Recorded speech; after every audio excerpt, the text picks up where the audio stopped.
रत्तम्मा नारियल की बंडी ढकेलते हुए सारा गांव घूमती है। कोई भी उसके पास नारियल नहीं खरीद रहा। उस गांव के सारी गलियां ऐसे घूमती हैं कि उसके पैर भी थक गए। का बेटा, माँ भूख लग रहा है माँ, ऐसे पूछने पर उसे रोना आ जाता है और रत्तम्मा को पता नहीं चलता कि वो क्या करे।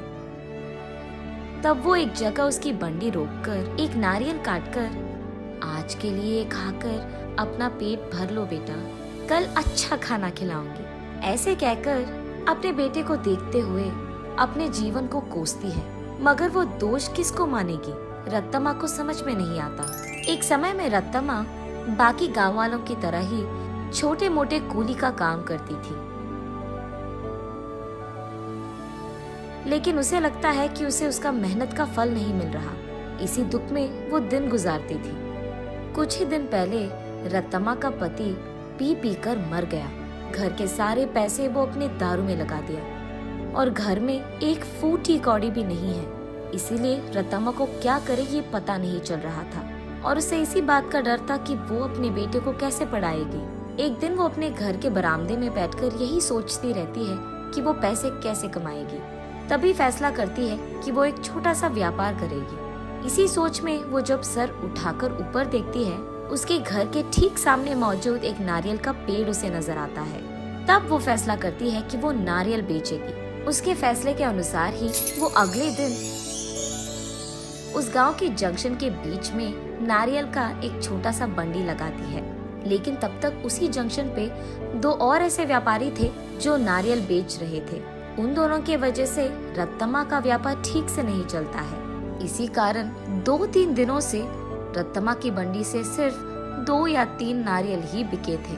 बाकी सारे वैसे के वैसे ही रह गए।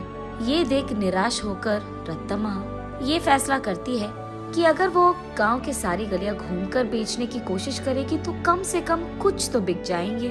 तब जाकर वो ऐसे गलियों में घूमती रही। आंखों में से निकल रहे आंसू को पोंछकर वो बस अपनी किस्मत को कोसकर घर जाने ही लगती है कि बीच रास्ते में उसे एक पाठशाला नजर आती है। उस पाठशाला के बच्चे वहाँ बेच रहे स्नैक्स को देख उस दुकान के चारों ओर घेर कर उनको खरीदने लगते हैं। ये देख रत्तम्मा का बेटा, माँ मुझे भी वो खाना है माँ, ऐसे वो भोला बच्चा पूछता है। ठीक तभी अचानक रत्तम्मा को एक अच्छी योजना सूझती है। तब वो उसके बेटे से ऐसे कहती है, हमारे पास उसको खरीदने के पैसे नहीं है बेटा, लेकिन घर जाते ही मैं तुम्हारे लिए एक बहुत अच्छी मिठाई बनाऊंगी, ठीक है? चलो हम अभी घर चले जाएंगे। घर आते ही बचे नारियल में से कुछ ही को काटकर उनसे कुछ मिठाइयाँ बनाती है और उन मिठाइयों को अगले ही दिन उस पाठशाला के पास बेचने लगती है। उस दिन तक किसी ने भी नारियल से बनाए हुए मिठाई को वहाँ पे नहीं बेचा था, इसीलिए पाठशाला में मौजूद सारे बच्चे एक ही बार में वहाँ आकर सारी मिठाइयाँ खरीद लेते हैं। बस रत्तम्मा की खुशी का कोई सीमा नहीं।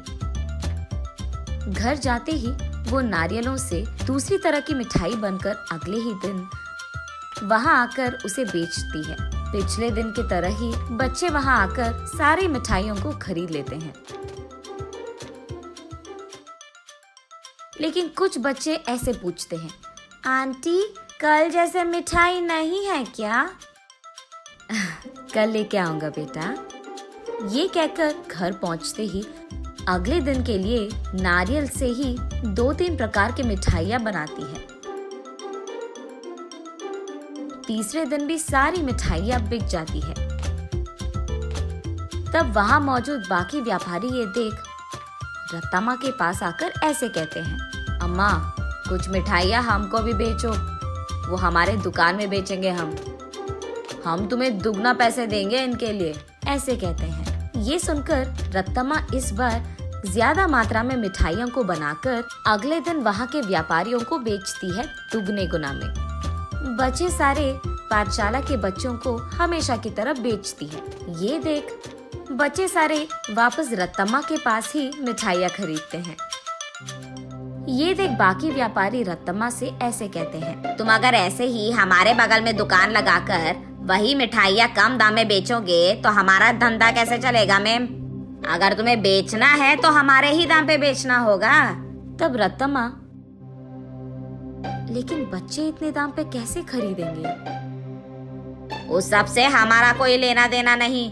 अगर यहाँ धंधा करना है तो हमारी सुनो, वरना यहाँ से निकल जाओ। ऐसे कहते हैं।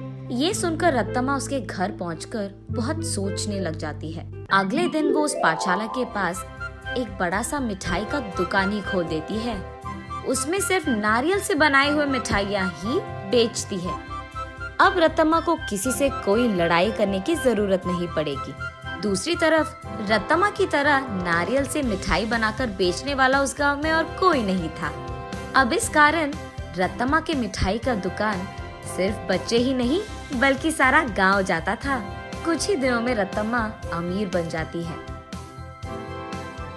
और उसी पाठशाला में वो अपने बेटे को पढ़ाती भी है। ऐसे प्यार से वो उस नारियल के पेड़ को हर रोज पूछकर पानी डालती थी।